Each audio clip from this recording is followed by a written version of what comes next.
जय श्री हरि। प्यारे भक्तों, आप सभी का स्वागत है। आप सभी को अक्षय तृतीया की हार्दिक शुभकामनाएं। आखिर अक्षय तृतीया को इतना शुभ क्यों माना जाता है? इसको लेकर हिंदू धर्म में कई पौराणिक मान्यताएं भी चली आ रही हैं। ऐसा माना जाता है कि इसी दिन त्रेता युग का आरंभ हुआ था और इसी दिन से महाभारत युद्ध का भी शुभारंभ हुआ था। ऐसी ही कुछ और भी बातें हैं जो कि अक्षय तृतीया से जुड़ी हुई हैं। अक्षय तृतीया के बारे में कई पौराणिक कथाएं भी प्रसिद्ध हैं। अक्षय तृतीया के दिन ही भगवान श्री हरि के छठे अवतार श्री परशुराम जी का प्राकट्य हुआ था। ब्राह्मण होते हुए ये स्वभाव से बहुत ही आक्रामक और गुस्से वाले माने जाते हैं। इनके अंदर ब्राह्मण होते हुए भी क्षत्रियों वाले सभी गुण विद्यमान थे। इस दिन सुदामा अपने मित्र भगवान श्री कृष्ण से मिलने गए थे। उस दिन भी अक्षय तृतीया ही थी। सुदामा के पास कृष्ण को भेंट करने के लिए चावल के मात्र कुछ मुट्ठी भर दाने ही थे, जिन्हें उन्होंने श्री कृष्ण के चरणों में अर्पित कर दिया। उनके इस भाव से कान्हा ने उनकी झोपड़ी को एक सुंदर महल में परिवर्तित कर दिया। इस तरह सुदामा जी को भी इस दिन अक्षय निधि की प्राप्ति हुई थी। अक्षय तृतीया पर ही युधिष्ठिर जी को कृष्ण जी ने अक्षय पात्र दिया था। इस पात्र की यह विशेषता थी कि इसका भोजन कभी भी समाप्त नहीं होता था। इसी पात्र से युधिष्ठिर अपने राज्य के भूखे और गरीब लोगों को भरपेट भोजन उपलब्ध कराते थे। भविष्य पुराण में अक्षय पात्र का संबंध मनुष्य के दान और धर्म से भी बताया जाता है। अक्षय तृतीया के पवित्र पावन दिन ही महर्षि वेदव्यास जी ने महाभारत की कथा को सुनाना आरंभ किया था और गणेश जी ने इस कथा को लिखना आरंभ किया था। इसी वजह से महाभारत का युद्ध भी अक्षय है, जिसके कुछ उदाहरण आज भी देखने को मिलते हैं। अक्षय तृतीया को युगादि तिथि भी कहा जाता है। इसी दिन त्रेता युग का भी आरंभ माना जाता है। इसीलिए इस दिन सभी शुभ कार्यों के लिए सबसे शुभ मुहूर्त के तौर पर इसे माना जाता है। अक्षय तृतीया पर हम जो भी काम करते हैं या किसी काम की शुरुआत भी करते हैं, उस कार्य में हमें अवश्य ही सफलता की प्राप्ति होती है और इस दिन किया गया दान पुण्य कभी भी समाप्त नहीं होता है। तो इसी प्रकार से अक्षय तृतीया पर कुछ भी करने से शुभ फल की प्राप्ति होती है। इसी के साथ ही साथ महाभारत में द्रौपदी के चीर हरण की घटना सर्वाधिक चर्चित मानी जाती है। पौराणिक मान्यताओं के अनुसार उस दिन भी अक्षय तृतीया ही थी, जब पांडवों ने कौरवों के साथ जुए के खेल में द्रौपदी को दांव पर लगा दिया था। दुशासन ने द्रौपदी का चीर हरण किया था। अक्षय तृतीया के दिन ही द्रौपदी की लाज बचाने भगवान श्री कृष्ण ने द्रौपदी को अक्षय चीर प्रदान किया था। अक्षय तृतीया के दिन ही गंगा का धरती पर अवतरण हुआ था। तेज बहाव के साथ स्वर्ग से निकली गंगा नदी को शिवजी अपनी जटाओं में धारण कर लिया था और फिर भगीरथ के प्रयासों से देवी धरती पर अवतरित हुई थी। इसी तरह अक्षय तृतीया का दिन विशेष और पुण्य फलदायी होता है।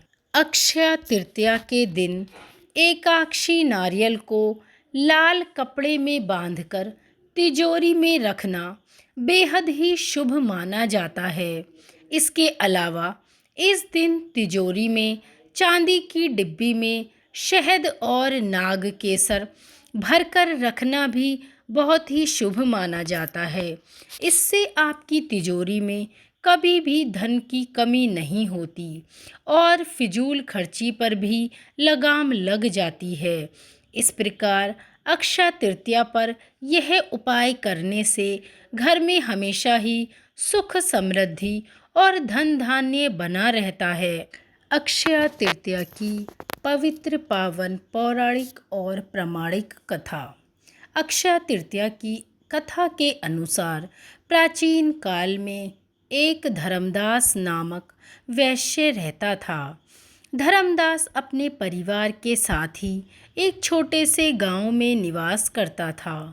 वह बहुत ही गरीब था। वह हमेशा अपने परिवार के भरण और पोषण के लिए चिंतित रहता था। उसके परिवार में कई सदस्य थे। धर्मदास बहुत ही धार्मिक प्रवृत्ति का व्यक्ति था। उसका सदाचार तथा देव एवं ब्राह्मणों के प्रति उसकी श्रद्धा अत्यधिक प्रसिद्ध थी। अक्षय तृतीया व्रत के महात्म्य को सुनने के पश्चात उसने अक्षय तृतीया पर्व के आने पर सुबह जल्दी उठकर गंगा में स्नान करके विधि पूर्वक देवी देवताओं की पूजा की।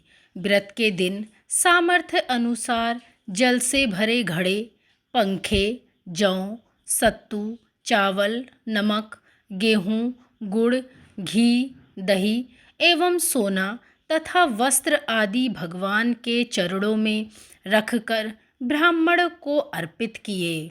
यह सब दान देखकर धर्मदास के परिवार वाले तथा उसकी पत्नी ने उसे रोकने की कोशिश की। उन्होंने कहा कि अगर धर्मदास इतना सब कुछ दान में दे देगा तो उसके परिवार का भरण पोषण कैसे होगा। किंतु फिर भी धर्मदास अपने दान और पुण्य कर्म से बिल्कुल भी विचलित नहीं हुआ और उसने ब्राह्मणों को कई प्रकार के दान दिए। उसके जीवन में जब भी अक्षय तृतीया का पर्व आया, प्रत्येक बार धर्मदास ने विधि से इस दिन पूजा एवं दान आदि कर्म किए। अनेक रोगों से ग्रस्त तथा वृद्ध होने के उपरांत भी उसने उपवास करके धर्म कर्म और दान पुण्य निरंतर किया। यही वैश्य दूसरे अगले जन्म में कुशावती का राजा हुआ। अक्षय तृतीया के दिन किए गए दान पुण्य व पूजन के कारण वह अपने अगले जन्म में बहुत धनी एवं प्रतापी राजा बना। वह इतना धनी और प्रतापी राजा था कि त्रिदेव तक उसके दरबार में अक्षय तृतीया के दिन ब्राह्मण का वेश धारण करके उसके महायज्ञ में शामिल होते थे। अपनी श्रद्धा और भक्ति का उसे कभी भी घमंड नहीं हुआ। वह प्रतापी राजा महान एवं वैभवशाली होने के बावजूद भी धर्म मार्ग से कभी भी विचलित नहीं हुआ। यही राजा आगे के जन्मों में भारत के प्रसिद्ध सम्राट चंद्रगुप्त के रूप में पैदा हुए थे।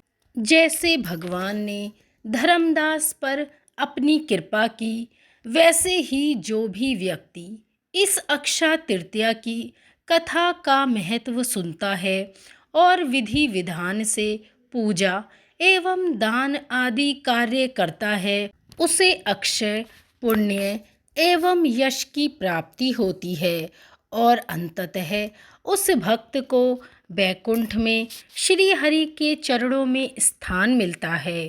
तो भक्तगणों, अक्षय तृतीया से जुड़ी ये जानकारी और इसकी पवित्र पावन पौराणिक कथा आपको कैसी लगी? कथा अच्छी लगी हो तो लाइक और शेयर अवश्य करें। शेयर इसलिए भी करें ताकि सभी भक्तजनों को ये पता चल सके कि अक्षय तृतीया का दिन कितना महत्वपूर्ण और शुभ माना गया है। कितने बड़े बड़े कार्य इस दिन संपन्न हुए हैं। इसी के साथ धन्यवाद। आप सभी के घर में माँ लक्ष्मी जी के साथ श्री हरि विष्णु का वास अक्षय तृतीया के दिन अवश्य ही हो। जय श्री हरि।